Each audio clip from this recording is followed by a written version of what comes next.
दोस्तों, आज तक हमने आपको काफी शहरों देशों की डिजिटल सैर कराई है और एक से एक खूबसूरत नज़ारों से लेकर लजीज खाने रहन सहन के बारे में बताया है। लेकिन आज की ये वीडियो कुछ खास होने वाली है, क्योंकि आज बात होगी नॉर्थ ईस्ट इंडिया में बसे कुछ खास दमदार जानदार खूबसूरती से भरपूर जगहों के बारे में, जहाँ प्रकृति का हाथ है। कहीं संस्कृति की मिठास खुली है तो कहीं ऐतिहासिक चीजें पुराने जमाने से रूबरू कराती है। हसीन वादियाँ, खुला आसमान, मंदिरों में बजती घंटियाँ, तो कहीं जानवरों की गुस्ताखियाँ इन जगहों को खास बना देती है। लेकिन स्वर्ग का एहसास कराने वाली ये जगह है कौन सी? इस रात से पर्दा उठाने के लिए पहले जरा वीडियो को दिल खोलकर लाइक और चैनल को सब्सक्राइब कर लीजिए। Let's start the video with Tawang monastery. Arunachal Pradesh की गोद में बसा तवांग मठ किसी रत्न से कम नहीं है। इसकी खूबसूरती को देखते हुए इसे गोल्डन नामग्याल लहासे के नाम से भी जाना जाता है। समुद्र तल से 3000 मीटर की ऊंचाई पर मौजूद तवांग मठ से अरुणाचल की सुंदरता का जो दीदार होता है ना, वाकई में मजा आ जाता है। तवांग मठ को दुनिया के दूसरे सबसे बड़े मठ होने का दर्जा भी दिया जाता है। साथ ही ये मठ बौद्ध धर्म के अनुयायियों के लिए भारत के सबसे बड़े पवित्र स्थल का भी काम करता है। तवांग मठ जितना खूबसूरती से भरपूर है, उतना ही इसका इतिहास भी पुराना और निराला है। 1680 से 1681 शताब्दी के आसपास लोकल लोगों के सहयोग से मेरेक लामा लोद्रे ग्यात्सो ने इसकी स्थापना की थी। इसके निर्माण से जुड़ी एक कहानी भी बड़ी प्रचलित है। ऐसा बताया जाता है कि लहासे के राजकुमार का एक सफेद घोड़ा मोनपा इलाके में भटक गया था। जब लोगों ने घोड़े की तलाश शुरू की तो वो घोड़ा आज मौजूद मठ के स्थान पर चरता हुआ पाया गया था। यहीं से लोगों ने घोड़े की और इस जगह की पूजा करनी शुरू कर दी और आज उस पूज्य जगह को तवांग मठ के नाम से भी जाना पहचाना जाता है। तवांग का इतिहास ही नहीं, यहाँ की खूबसूरती भी बेमिसाल है। यहाँ की दीवारों पर 16वीं सदी की बारीक नक्काशी और चित्र बनाए गए हैं। झोपड़ी के आकार में बने तवांग के प्रवेश द्वार के पश्चिम में मठ का मेन मंदिर भी है। 1860 के दशक में बने इस मंदिर में एक कमाल की पोजीशन में बुद्ध की 18 फीट की एक बहुत बड़ी प्रतिमा मौजूद है। इस मठ में लामाओं और भिक्षुओं के रहने का फुल इंतजाम किया गया है। 3 मंजिले तवांग मठ में एक बड़ा भवन और 65 के करीब रहने के लिए क्वार्टर बनाए गए हैं। यहाँ एक स्कूल, लाइब्रेरी, इतिहास को जानने की हर एक चीज मौजूद है। यहाँ कोने कोने में बौद्ध संस्कृति झलकती है। यहाँ मनाए जाने वाले त्योहार जैसे चौस्कर, लोसर, अजिलमु का जश्न देखने देश विदेश से लोग आते हैं। इन त्योहारों का मकसद बुरी आत्माओं से सुरक्षा और लोगों के लिए खुशियों की सौगात लाना है। अगर आप भी जाने की सोच रहे हैं तो तवांग मठ सुबह 7 बजे से शाम 7 बजे तक खुला रहता है। और सबसे अच्छी बात है यहाँ की कि किसी भी तरह की फीस वगैरह नहीं लगती, तो मस्त फ्री में तवांग मठ की सैर करके आइए। Kaziranga national park. संस्कृति से दूर अगर आप जानवरों की मौज मस्ती देखना चाहते हैं तो आपको चले आना है असम राज्य के गोलाघाट और नागांव जिले में मौजूद काजीरंगा नेशनल पार्क में, जहां इंसानों का नहीं बल्कि जानवरों का राजपाट चलता है। और रोमांच सफर के शौकीन लोग के लिए ये एक बेस्ट प्लेस है। काजीरंगा की पहचान खासतौर से एक सींग वाले गैंडे के लिए होती है। यहाँ पर लगभग पूरी दुनिया के 2/3 गैंडे खेलते कूदते और खाते पीते हैं और इनकी चंचल हरकतों को देखने दुनिया भर के लोग यहाँ पे हर साल आते हैं। काजीरंगा नेशनल पार्क करीब 43,000 हेक्टेयर में फैला हुआ है और इसकी भव्यता, खासियत, खूबसूरती को देखते हुए ही इसे यूनेस्को से वर्ल्ड हेरिटेज साइट का खिताब भी मिला है। गैंडे के अलावा यहाँ हाथी राजा, बाघ, भैंसे, उदबिलाव, तेंदुए और जंगली सुअर की भी दादागिरी चलती है और बची कुची कसर पूरी कर देते हैं यहाँ हजारों की संख्या में आए प्रवासी पक्षी। आपको जान के हैरानी होगी कि कई पक्षियों की फ्लाइट तो साइबेरिया से निकलती है और काजीरंगा नेशनल पार्क पर आकर लैंड करती है। जब सभी पक्षी और जानवरों का यहाँ मेला लगता है तो ये पार्क स्वर्ग में बदल जाता है। अगर आप इन जानवरों को करीब से देखना चाहते हैं तो आपको हाथी या जीप की सफारी से पार्क के अंदर एंट्री करनी होगी, क्योंकि यहाँ सेफ्टी को ध्यान में रखते हुए पैदल चलना मना है। इसलिए भैया मस्त हाथी की सफारी कीजिए, जिसका टाइम सुबह 5:30 बजे से शाम 7:30 बजे तक का है। इसके बाद आप दोपहर में 2 से 4 बजे तक जीप में सवार होकर पार्क की सैर कर सकते हैं। काजीरंगा में सुबह का नजारा वाकई देखने लायक होता है। हल्के हल्के कोहरे की धुंध, हरे भरे पेड़ पौधे और पत्तों पर गिरी ओस जानवरों का तांता हर किसी को यहाँ आने पर मजबूर कर देता है। अगर आपका मन भी जाने को मचल रहा है तो सबसे बेस्ट टाइमिंग है विंटर्स, क्योंकि काजीरंगा में बारिश का मौसम भले ही गजब हो, लेकिन घूमने में थोड़ी खलल डाल देता है। और कभी कभी तो इंद्र देवता इतनी बारिश कर देते हैं कि भाई बाढ़ आ जाती है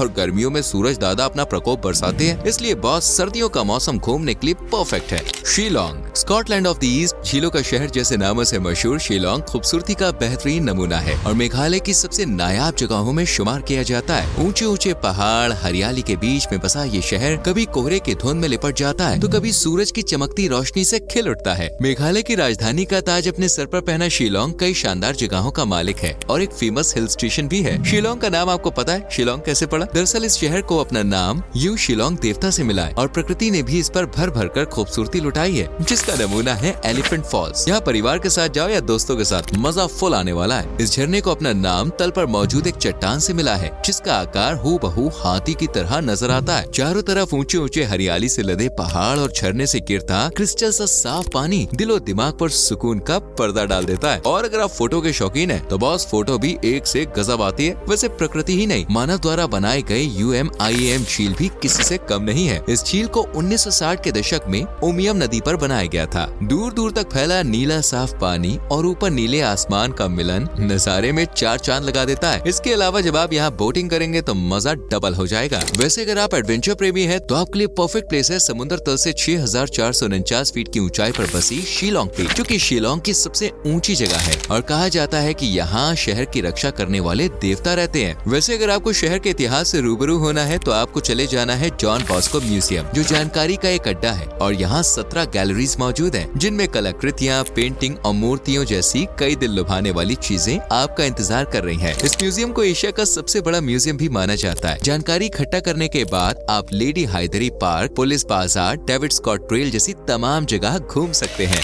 गैंगटॉक सिक्किम राज्य का सबसे बड़ा और सबसे दिलकश शहर गैंगटॉक भी लोगों का दिल चुराने के लिए काफी है। हिमालय पर्वतमाला पर शिवालिक पहाड़ियों के ऊपर 1437 मीटर की ऊंचाई पर मौजूद है गैंगटॉक, जहाँ का सुहावना मौसम, ताजी हवा और प्राकृतिक नजारे मन को तरोताजा कर देते हैं। और अगर आप गैंगटॉक की मोस्ट विजिटेड प्लेस सोमगो झील पर पहुँच गए, तो आप यहाँ से वापस ही नहीं जाना चाहेंगे। ये एक हिमनद झील है। पहाड़ों से घिरी ये झील अपना पानी पिघलती बर्फ से जमा करती है। और इस झील की सबसे बड़ी खासियत है इसका रंग, जो कि गिरगिट की तरह मौसम के हिसाब से बदलता रहता है। कहा जाता है कि बौद्ध भिक्षु झील के रंग को देखकर ही भविष्यवाणी करते थे। जहाँ सर्दियों में झील बर्फ का कटोरा बन जाती है, वहीं गर्मियों में यहाँ रंग बिरंगे फूल खिल उठते हैं, जो खूबसूरती बढ़ाने में कोई कमी नहीं छोड़ते। दोस्तों, सिक्किम का पहला चिड़ियाघर गैंगटॉक में है, जिसका नाम है हिमालयन जूलॉजिकल पार्क, जहाँ अनेकों जानवर एक दूसरे को तंग करते हुए दिखाई देंगे, जिनमें snow leopards, Himalayan palm civets, red panda और तो और ये जगह हिमालयन ब्लैक बियर्स का भी घर है। यहाँ जानवर पिंजरों की कैद में नहीं, बल्कि खुले आसमान में आसानी से घूमते फिरते रहते हैं। लेकिन यहाँ गुरुवार को भूल के भी ना जाएं, क्योंकि इस दिन ये बंद रहता है। वरना नॉर्मल दिनों में आप यहाँ सुबह 9 बजे से शाम 4 बजे तक जा सकते हैं। इसके बाद आपको ले चलते हैं बौद्ध धर्म की आस्था का प्रतीक रंका मॉनेस्ट्री में। घने जंगलों से घिरा ये मठ सुबह 6 से शाम तक खुलता है। और इस बीच इसका भव्य डिजाइन, दीवारों पर उकेरी गई पेंटिंग्स और वास्तुकला देखने का मौका आप बिल्कुल भी मिस मत कीजिएगा। और साथ ही यहाँ बौद्ध भिक्षुओं के साथ फोटो भी क्लिक करवा सकते हैं। वैसे फोटो तो 7 सिस्टर वाटरफॉल्स की भी लेनी चाहिए। ऊंचाई से गिरते पानी की आवाज दिल में सुकून सा भर देती है और कई दूर तक ये आवाजें सुनाई देती हैं। खूबसूरत नजारों के अलावा यहाँ कई जगह ऐसी भी है जहाँ आप अपना एडवेंचर का सपना पूरा कर सकते हैं, जैसे कंचनजुंगा माउंटेन। यहाँ पर की गई ट्रैकिंग आपको लाइफ टाइम याद रहने वाली है। इसके अलावा आप नामग्याल इंस्टीट्यूट ऑफ तिब्बतोलॉजी, नथुला पास जैसी कई जगहें एक्सप्लोर कर सकते हैं। गुवाहाटी। चलिए अब चलते हैं अपनी लिस्ट के आखिरी और सबसे दिलकश सफर पर, जिसका नाम है गुवाहाटी, जो कि पूरे उत्तर भारत में असम का सबसे बड़ा शहर माना जाता है। ब्रह्मपुत्र नदी के किनारे बसे गुवाहाटी की फिजाओं में संस्कृति की महक है और इस शहर में कई प्राचीन मंदिर भी मौजूद हैं। मंदिर, पूजा पाठ के अलावा यहाँ प्राकृतिक सुंदर नजारे और जानवरों की चहल पहल और त्योहारों की रौनक लगी ही रहती है। और दुर्गा पूजा की धूम तो पूरे शहर में गूंज उठती है। और सबसे ज्यादा भीड़ देखने को मिलती है कामाख्या मंदिर में, जो कि गुवाहाटी की सबसे ज्यादा देखी जाने वाली जगह है और सबसे पुराने मंदिरों में भी इसे शुमार किया जाता है। यहाँ पर हर साल तो छोड़िए, हर महीने भक्तों की भीड़ लगी रहती है। इसके अलावा भी यहाँ पे आपको कई ऐतिहासिक मंदिर देखने को मिलेंगे, जिनमें नवग्रह मंदिर जाकर आपको काफी शांति का अनुभव होगा। सितंबर से अक्टूबर के दौरान तो गुवाहाटी में लोगों का मेला लगता है, क्योंकि इस दौरान यहाँ दुर्गा पूजा का आयोजन होता है। इसके बाद आप जा सकते हैं नेहरू पार्क, जो देखने लायक जगह है। यहाँ बच्चे तो बच्चे, बड़े भी खूब दिल खोलकर एंजॉय करते हैं। वहीं एंजॉयमेंट के मामले में ड्रीम लैंड अम्यूजमेंट पार्क और एक्वालैंड वाटर पार्क का भी कोई जवाब नहीं है। गुवाहाटी सहित असम के गौरवशाली इतिहास के बारे में अगर आप करीब से जानना चाहते हैं, तो असम स्टेट म्यूजियम जा सकते हैं। इसके अलावा श्रीमंत शंकर देव कला क्षेत्र में शहर की संस्कृति और कला आपको देखने को मिलेगी। अगर आप अंतरिक्ष के रहस्यों में दिलचस्पी रखते हैं, तो आपके कई सवालों का जवाब गुवाहाटी तारामंडल दे सकता है, जहां ब्रह्मांड से रिलेटेड कई महत्वपूर्ण जानकारी जानने को मिलती है। और आपको यहाँ जाने के बाद ऐसा लगेगा जैसे आप अंतरिक्ष की सैर पर आए हैं। वहीं अगर अतरंगी जानवरों की मौज मस्ती देखनी है, तो बस चले आइए आसाम स्टेट जू कम बोटानिकल गार्डन में, जहाँ हाथी, बाघ, गेंडे, जिराफ जैसे कई तरह के जानवर और पक्षी भी देखने को मिलते हैं। अगर आप गुवाहाटी में खरीदारी करना चाहते हैं, तो फैंसी बाजार इसके लिए बेस्ट है। इन्हीं सब शानदार जगहों का अड्डा है गुवाहाटी, इसलिए एक बार जरूर विजिट कीजिएगा। तो दोस्तों, ये थी भारत के नॉर्थ ईस्ट में बसी वो 5 शानदार दिल छू लेने वाली जगहें, जहाँ जाने का लोगों का सपना होता है। और यहाँ जाने की वजह वजह सिर्फ टूरिस्ट प्लेसेस ही नहीं बल्कि यहाँ के मिलनसार लोग और लजीज खाना भी है जो इन जगहों को और खास बना देते हैं। वैसे आपको इनमें से कौन सी जगह सबसे बेस्ट लगी कमेंट सेक्शन में लिख कर जरूर बताएं। साथ ही अगर आपको हमारी वीडियो अच्छी लगी हो तो प्लीज लाइक करें, शेयर करें और चैनल को सब्सक्राइब करके बेल आइकॉन प्रेस करें जिससे आने वाली वीडियोस मिस ना हो। मिलते हैं आपसे अगली वीडियो में। Till then bye bye, take care.